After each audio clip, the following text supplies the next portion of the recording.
কোন শিক্ষা জাতির মেরুদণ্ড? আমরা দেখেছি এক সময় মানুষ শিখত মানুষ হওয়ার জন্য। এখন মানুষ শিক্ষা অর্জন করে দুর্নীতিবাজ, বাটপার, সিটার হওয়ার জন্য। কারণ যে যত শিক্ষিত অত তো 2 নম্বর। শিক্ষা শিখে ওটাকে খারাপ পথে ব্যয় করার জন্য। এই জন্যই শিক্ষা নয়, কোরআনের শিক্ষা। কিসের শিক্ষা? কারণ দুনিয়াবী শিক্ষা এটা মানব রচিত, এটা মানুষের গবেষণার ফল। মানুষ গবেষণা করে বিমান বানায়, সফলতাও হয়, উড়েও আবার হ্রাসও খায়। ঠিক না? যেমন আকাশে উড়ে ধ্বংসও তো হয়। মানুষ গবেষণা করে বিল্ডিং বানায়, এটা ধসে যায়। মানুষ গবেষণা করে যে কোনো বস্ত্র বানায়, ওটার দোষও থাকে। কিন্তু আল্লাহর যে গবেষণা আর আল্লাহর যে কিতাব, এটাতে কোনো দুর্বলতার সুযোগ নাই, যা আছে সব সফলতা। এই জন্য এটা যদি কেউ শিখে মানুষ হবে। ডাক্তার শিখুক, ইঞ্জিনিয়ার শিখুক, উকিল শিখুক, ব্যারিস্টার শিখুক, ব্যবসায়ী শিখুক, শিল্পপতি শিখুক, যে শিখবে ও মানুষ হয়ে যাবে। এই জন্য একটা ডাক্তারও যদি কোরআনের জ্ঞান শিখে, ও কসাই হবে না, জবাই করবে না। আমাদের দেশের ডাক্তাররা কসাই, জবাই করে। গরিব দুঃখীরা জ্বরের জন্য হাসপাতালে গেছে তো টেস্ট দিয়ে দেয় 10টা। যতবার যাবেন ততবার টেস্ট, যতবার যাবেন ততবার টেস্ট নিতে ফকির বানাই দিবে আপনারে। কসাই কেন? যে কোরআনের শিক্ষা নাই, ধান্দাটাই বুঝে। এ কারণে জনগণের রক্ত নিয়ে সিনেমিনি খেলে। এরপরে এখন তো ডাক্তারের কাছে যেতে ভয় লাগে, কে আবার অটো পাস হলো ডাক্তার বোঝাও যায় না। আসলেই ভয় লাগে, কারণ রোগী ডাক্তারের কাছে যায় নিরাপদ না, সুস্থ মানুষকে মেরে ফেলে। ইঞ্জিনিয়ার, তার ভিতরে যদি কোরআনের জ্ঞান থাকতো, আমি এই শিক্ষাগুলোকে অবজ্ঞা করছি না, আমি বলছি শুধুমাত্র দ্বীনি শিক্ষা ছাড়া অন্য শিক্ষা কখনোই মানুষের শান্তি দিতে পারে না, মানুষ বানাইতে পারে না। হ্যাঁ, আপনি ডাক্তার হইলেন, ডাক্তার হওয়ার আগে যদি কোরআন শিখেন, তাহলে ওই ডাক্তার মানুষের সেবা করবে, দুর্নীতি করবে না। কোন ইঞ্জিনিয়ার যদি ইঞ্জিনিয়ার হওয়ার আগে কোরআনের জ্ঞান অর্জন করে, তাহলে রোড ঘাটে রডের পরিবর্তে বাঁশ দিবে না। বাঁশ দেয় না এরা। কদিন আগে আমার ঘরে একটা পিলার ভাঙছি, পিলার না, ওই যে স্ল্যাব ভাঙছি। ওই রান্নাঘরের যে বেসিং থাকে, বেসিংয়ের যে স্ল্যাব, এটা যখন দেয় তখনই বলছিলাম একটু উঁচা করে দিও, তো দিছে নিচা করে। কোনো কিছু ধুইতে গেলে এরকম করে উপরে হইতে হয়, তো মাজা ব্যথা হয়। এটারে ভেঙে উঁচা করবো, মিস্ত্রি ডাকলাম, বললাম এটারে ভেঙে উঁচা করে দাও। ভাঙার পরে আমার একটা হুজুর দেখেন ভিতরে কি দিছে, আমি যাই দেখি রড নাই একটাও, পাশে কুঞ্চি দিয়ে রাখছে। বলি যে ইঞ্জিনিয়াররা রডের পরিবর্তে বাঁশ দেয়, তাই বলে আমার ঘরে এরকম চলে আসবে বাঁশের বরকত। এরকম ছোট ছোট চিকন বাঁশের কুঞ্চি দিয়ে সুন্দর করে সে স্ল্যাব ঢালাই দিয়েছে। বলেন, এটার যদি বাঁশ দুর্বল হয়ে যেত, অথবা যদি স্ল্যাবটা পড়ে যেত, কি অবস্থা হইত? ইঞ্জিনিয়ার রডের পরিবর্তে বাঁশ দেয় কেন? কোরআনের শিক্ষা নাই, যার কারণে ও শিক্ষা অর্জন করছে বাটপারি করার জন্য, মানুষ হওয়ার জন্য।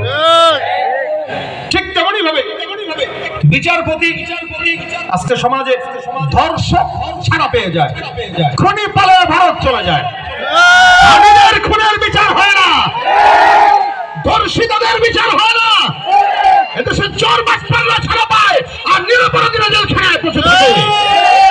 শুধুমাত্র বিচারপতির ভিতরে কোরআনের শিক্ষা না থাকার কারণে। যদি তার ভিতরে কোরআনের জ্ঞান থাকতো, সে তার কোরআনের জ্ঞানের কারণে কোশ্চেন কালেও 2 নম্বরে বিচার করতে পারত না। সব জায়গায়, সব ক্ষেত্রে কোরআন থাকবে তো মানুষ হবে, কোরআন নাই ও জানোয়ার হবে। কোরআন মানুষকে মানুষ বানায়, কোরআন মানুষকে মানুষ বানায়। এই জন্য আল্লাহ বলেন, আর রহমান আল্লামাল কোরআন খালাকাল ইনসান। আল্লাহ পাক আগে কোরআন শিখাইছেন, তারপরে মানুষ বানাইছেন বলছেন। তার মানে আগে যে কোরআন শিখবে ও প্রকৃত মানুষ হয়ে যাবে। সুবহানাল্লাহ। যে আগে কোরআন শিখবে ও প্রকৃত মানুষ হবে, কোরআন শিখে নাই ও মানুষ হয় না। যার কারণে মানুষ দেখতে মানুষ, চেহারা সুরত সবকিছু মানুষের মতো, কিন্তু মানুষ না, মানুষের কাতারও পড়ে না। এই জন্য মনে রাখবেন, কোরআনের ইলম এটা অর্জন করা আমাদের জন্য ফরজ। কি এটা? এই জন্যই কোরআনের জ্ঞান অর্জন করা ফরজ। নয়তো ডাক্তার হবে না, ইঞ্জিনিয়ার হবে না, সব অমানুষ হয়ে থাকবে। মানুষ হওয়ার জন্য কোরআন শিখতে হবে। এটা শুধু জরুরি না, এটা ফরজ। এটা কি? আচ্ছা বলেন, ডাক্তার হওয়া কি ফরজ? আল্লাহ কোন জায়গায় বলছেন? নবী কোথাও বলছেন? কোথাও বলেন না। রাসূল বলেন, তালাবুল ইলমি ফারিদাতুন আলা কুল্লি মুসলিম, প্রত্যেকটা মুসলমান নর নারী পুরুষ নারী সবার জন্য দ্বীনের ইলম অর্জন করা কি ফরজ। এটা যেহেতু আমাদের জন্য ফরজ, তার মানে সবার, আমারও যেমন দরকার আপনাদেরও ফরজ, আপনাদেরও শিখতে হবে। কোরআনের ইলম এটা আল্লাহ পাক ফরজ করেছেন। দুনিয়ার অন্য কোনো গ্রন্থ নাই যেটা শিক্ষা করা ফরজ। কোরআনের ইলম ধরতে গেলেও ওযু করতে হয়, পবিত্রতা। দুনিয়ার কোনো এমন বই নাই যেটা ধরতে গেলে ওযু লাগে। লা ইয়ামাসসুহু ইল্লাল মুতাহহারুন। কোরআন ধরতে গেলে কি লাগবে? বাংলা বই ধরতে গেলে ওযু লাগবে না।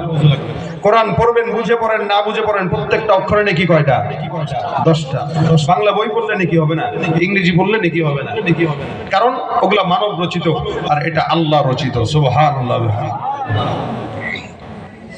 এই জন্য আল্লাহ পাক রব্বুল আলামিন কোরআনটা দামি বানাইছেন। এটা সবাইকে দেন না, শিখান না। রাসূল কারীম সাল্লাল্লাহু আলাইহি ওয়াসাল্লাম বলেন, খায়রু মান ইউরিদিল্লাহু বিহি খায়রা। আল্লাহ যার কল্যাণ চান, আল্লাহ যার কল্যাণ চান, ইফাক্কিহু ফিদ্দীন, দ্বীনের ভরপুর জ্ঞান আল্লাহ পাক তাকে দান করে দেন। সুবহানাল্লাহ। যার কল্যাণ আল্লাহ চায় তাকে কিসের জ্ঞান দেন? দ্বীনের জ্ঞান দেন, কোরআনের জ্ঞান দেন। যার কল্যাণ আল্লাহ পাক চায়। কোরআনের ইলম প্রত্যেকটা মানুষের জন্য ফরজ। এটা শিখলে মানুষ হয়, এটা ছাড়া মানুষ অমানুষ থাকে। এজন্য মাদ্রাসা মসজিদগুলোতে কোরআনের চর্চা হয়। এখান থেকেই এদেশের মানুষগুলো বের হয়। আল্লাহ পাক এটা এমন দামি কিতাব বানিয়েছেন যেটা সব নবীদেরকে দিয়েছেন আলাদা আলাদা ভাবে, আমাদের নবীকে দিয়েছেন আলাদা ভাবে।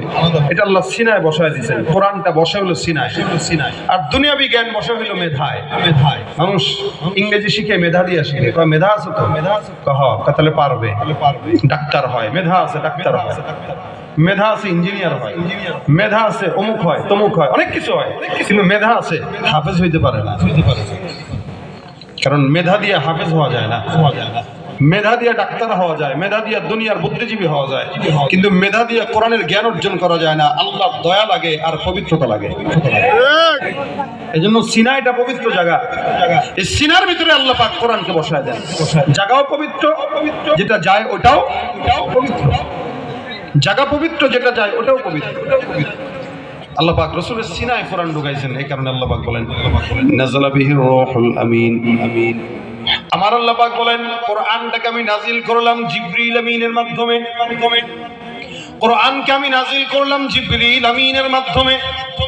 কোথায় নাজিল করলাম? আল্লাহ পাক বলেন, আলা কলবিক, আপনার কলবের মধ্যে, পয়গম্বর আপনার সিনার মধ্যে। আল্লাহ পাক শরীরের এত অঙ্গ প্রত্যঙ্গ বাদ দিয়া কেবল সিনার মধ্যে কোরআন কেন ঢুকাইলেন? কারণ সিনাটা এমন একটা দামি জিনিস, যেই জায়গাটায় আল্লাহ পাক রব্বুল আলামিন বান্দার ঈমান আর কলব রেখেছেন। এই সিনার ভিতরে বান্দার ঈমানটাকে আল্লাহ পাক গচ্ছিত রাখছেন। এই সিনার ভিতরে আল্লাহ পাক রব্বুল আলামিনের বসবাস। সিনার ভিতরেই সব আল্লাহর ভয়। যার কারণে নবী করিম সাল্লাল্লাহু আলাইহি ওয়াসাল্লাম বলেন, আলা ইন্না ফিল জাসাদি লামুদগাতান ইযা সালাহাত সালাহাল জাসাদু কুল্লুহু ওয়া ইযা ফাসাদাত ফাসাদাল জাসাদু কুল্লুহু আলা ওয়া হিয়াল কলব।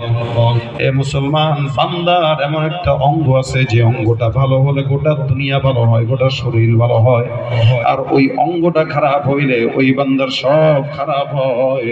ওই অঙ্গটার নাম হলো কলব, অন্তর। সুতরাং আল্লাহ পাক সবচাইতে দামি যে শিক্ষা ব্যবস্থা, কোরআনটাকেও বান্দার কলবের মধ্যে ঢুকায় দেয়। সুবহানাল্লাহ। এটা আল্লাহ পাক বান্দার কলবে রেখেছেন। সমস্ত নবীদেরকে আল্লাহ পাক যখন কিতাব দিলেন, আদম থেকে ঈসা পর্যন্ত যত কিতাব দান করেছেন, সব কিতাবগুলো আল্লাহ পাক বান্দাদের হাতে হাতে ধরাইলেন। এ মুসা, এই কিতাবটা তোমার হাতে দিলাম, এটা তুমি নাও। আল্লাহ পাক দাউদকে কিতাব দিয়েছেন, ইব্রাহিম নবীকে কিতাব দিয়েছেন, জাকারিয়া নবীকে কিতাব দিয়েছেন। যত নবীদেরকে আল্লাহ পাক কিতাব দিয়েছেন সবগুলো হাতে হাতে ধরায় দিলেন।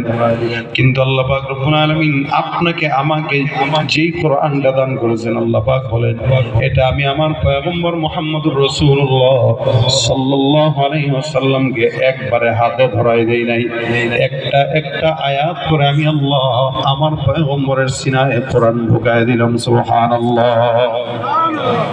আমি আল্লাহ এটা আমার সিনার আমার পয়গম্বরের সিনায় বসায় দিলাম। এই সিনার ভিতরে যে কোরআনটা সেটা দামি জিনিস।